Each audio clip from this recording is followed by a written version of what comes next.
Wait. I take it off, she said. The lone rancher froze after her in-laws took off all her clothes. Blood ran down her thigh, mixing with the dust.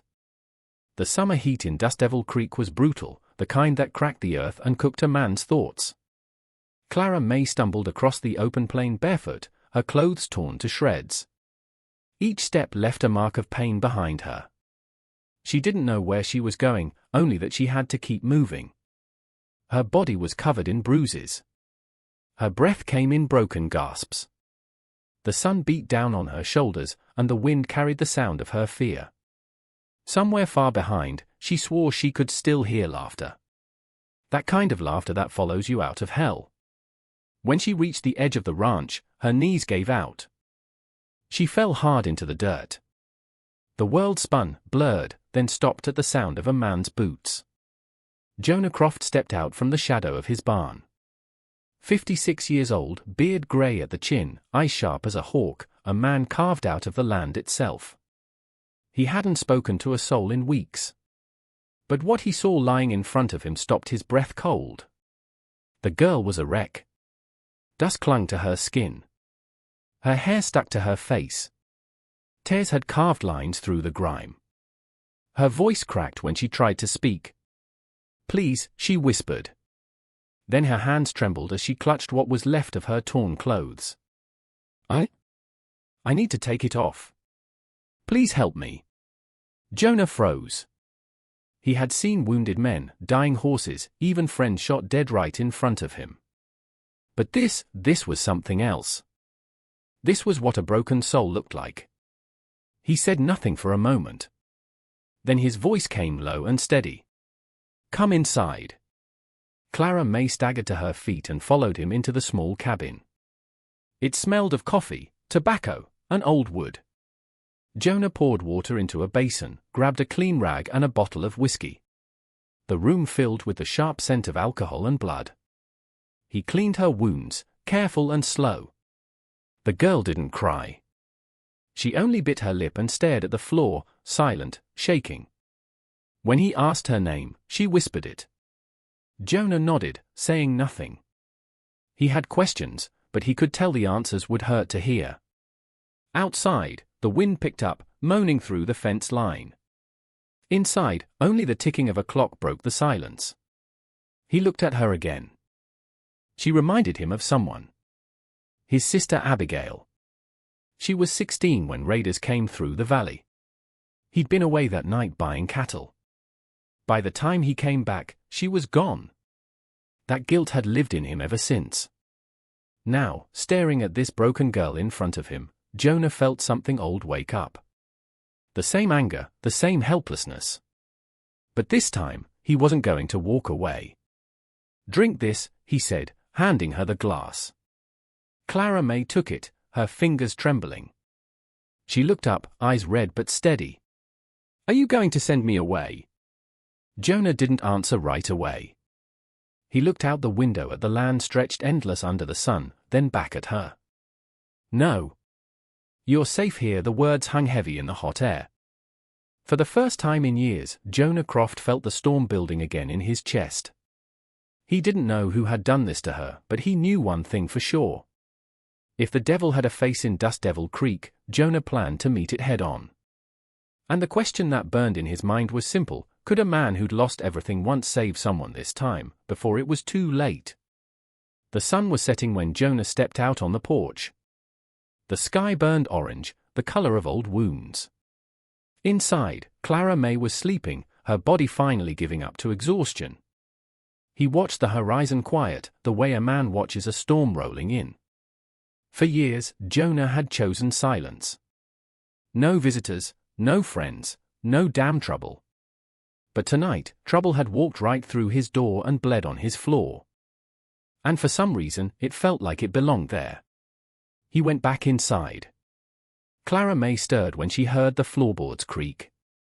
Her voice was soft, still raspy. "I didn't mean to cause you no harm." Jonah shook his head. "You didn't." He sat down across from her, poured 2 cups of coffee, and slid one her way. Steam curled between them like a fragile peace treaty. "Who did this to you?" She hesitated, her fingers wrapped tight around the cup, knuckles white. My husband's brothers. The Hollisters. Her eyes dropped to the floor. They said the land my will left me was theirs by right. That a woman couldn't hold it. But he's been gone near a month. The fever took him. They came anyway. Jonah's jaw tightened. He had seen their kind before. Men who thought bloodline made them untouchable. Men who believed pain was theirs to hand out. He leaned back, took a long breath. Those boys ever pay for what they do? Clara May gave a bitter laugh. In this town, they don't pay for nothing. Their father owns half of it. Jonah looked at the fire, the light flickering against his face. Something hard settled in his chest again. He remembered the raiders.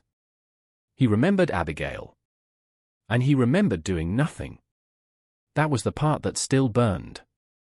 He stood up slow and steady, like a man making peace with a bad decision. You can stay here for now. Clara May's eyes widened. You're not afraid they'll come? Jonah looked toward the door. They can come if they want. Silence stretched between them, but it wasn't empty. It was heavy, full of something unspoken. Maybe hope.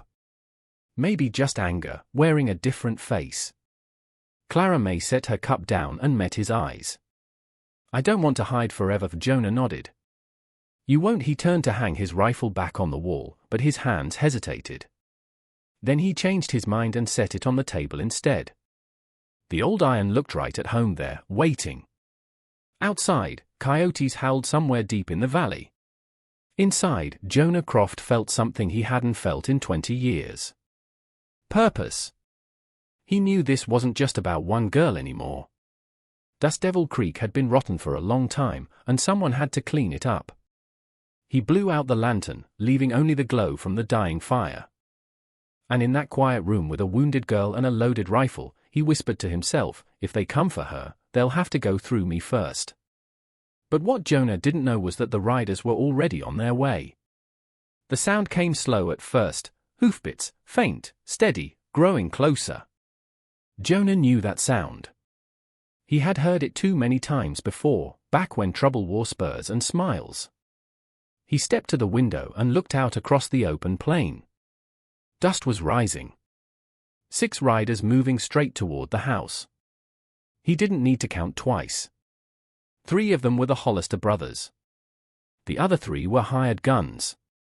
Clara May came down from the small sleeping loft, her hair loose, eyes wide. They found me, her voice cracked, barely more than a breath. Jonah nodded once, calm but cold. Back up in that loft. Don't make a sound. She hesitated. Jonah, please don't do something stupid. He gave a half smile. Too late for that. When she disappeared into the loft, Jonah checked the rifle. It still smelled of oil and old battles. He walked out onto the porch, sun cutting sharp across his face. The riders slowed to a halt about 20 feet away. Their leader, Marcus Hollister, the oldest brother, gave a fake smile. Afternoon, Mr. Croft. We're looking for our sister-in-law. Goes by Clara May. Seems she wandered off, not quite in her right mind since my brother passed. Jonah leaned against the post, rifle in hand, but low. Haven't seen no lady. Marcus grinned, a cruel twist of his lips. She's confused. Thinks my brother's land belongs to her. We're just trying to bring her home, get her the help she needs. Jonah let out a dry chuckle. Funny. She didn't seem confused to me. Seemed like she was running from something that scared her half to death. That wiped the smile clean off Marcus's face. The sheriff, who rode with them, spat in the dust. Mind if we look around? Jonah straightened, his shadow stretching long across the dirt. You got a warrant? The sheriff's jaw tightened. Don't need one if you got nothing to hide. Jonah looked down at his boots and then back up, steady. Funny thing about the law out here. A man's land is his castle.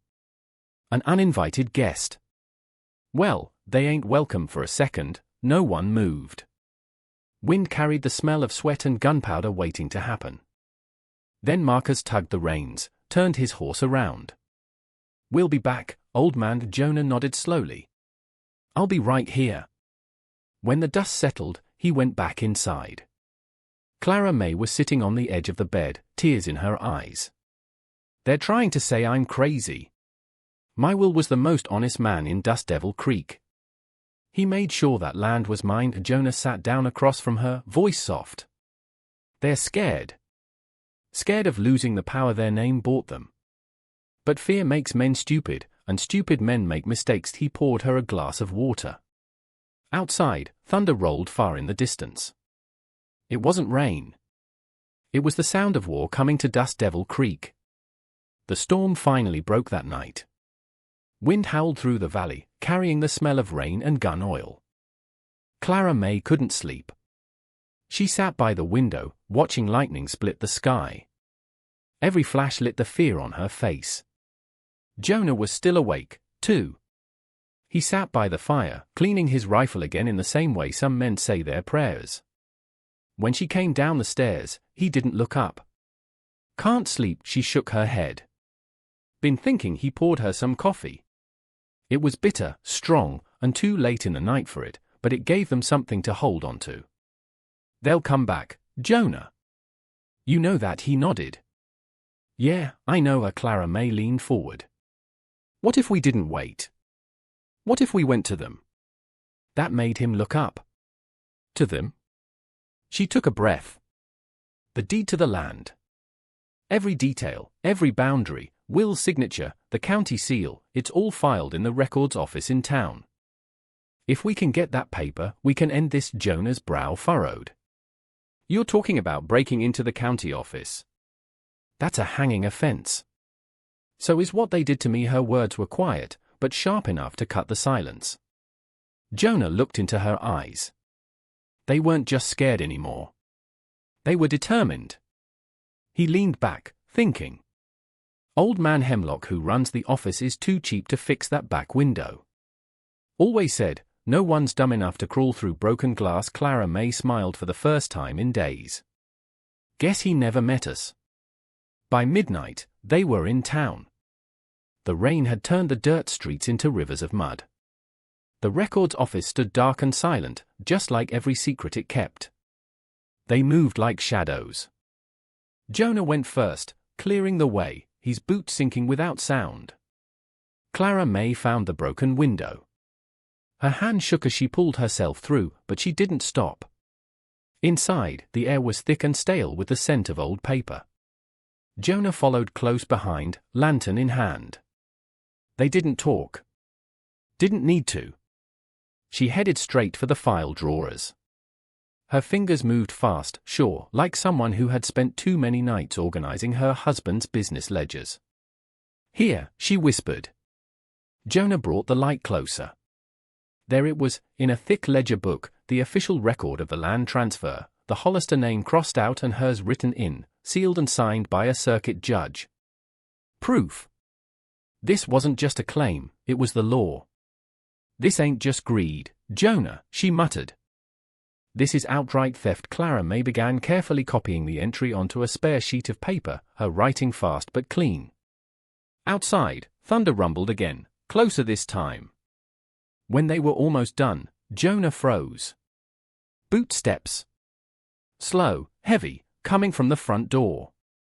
He blew out the lantern, grabbed her hand. Voices echoed from the lobby. Check the back. I saw a light. Jonah's heart pounded. He pressed a finger to his lips. Clara May nodded, clutching the papers to her chest. Through the darkness, he could make out the sheriff's voice. Well, what do we got here? Jonah tightened his grip on the rifle. He knew there'd be no talking their way out of this time, and the next 5 seconds would decide whether they'd live long enough to see the sunrise. The first light came slow over Dust Devil Creek. Smoke still rose from what used to be the county records office. The fire from the night before had burned through the roof, leaving only black bones in silence. It took days for the smoke to clear and even longer for the truth to reach the territorial capital. But when it did, the law came riding fast, like thunder rolling down the plains. Jonah and Clara May stood on the hill above town, watching the lawmen ride in. This time, they weren't the local sheriff's men. These were federal marshals. By noon, half the town's elite were in chains, the Hollister brothers, the sheriff, every man tied to that rotten tree of corruption. When the noise settled, Jonah looked at Clara May. Her face was calm, almost peaceful. She had been through hell, but somehow she had come out stronger. "Your husband would have been proud," he said. She nodded, eyes glistening in the morning sun. A few weeks later, Clara May stood in front of the small mercantile that had once belonged to her husband's family, the very property at the heart of the dispute. The government had returned it to her, clear and free. Along with more than she ever expected. Jonah came by, hat in hand. "You could rebuild this place. Make it bigger than before." Clara May smiled. "I could. Or maybe I could use it to help others who lost everything, too," he smiled back, a quiet kind of proud, the kind that doesn't need words. And as they stood there, a warm summer wind swept through the street, carrying the dust of a new beginning. People in Dust Devil Creek still talk about that night. Some say it was justice. Others call it fate. But the truth is simpler. It was a choice. A choice made by two people who refused to stay silent. Because sometimes it only takes one person brave enough to stand up for others to find their voice. And sometimes, that one act of courage can change the whole damn town.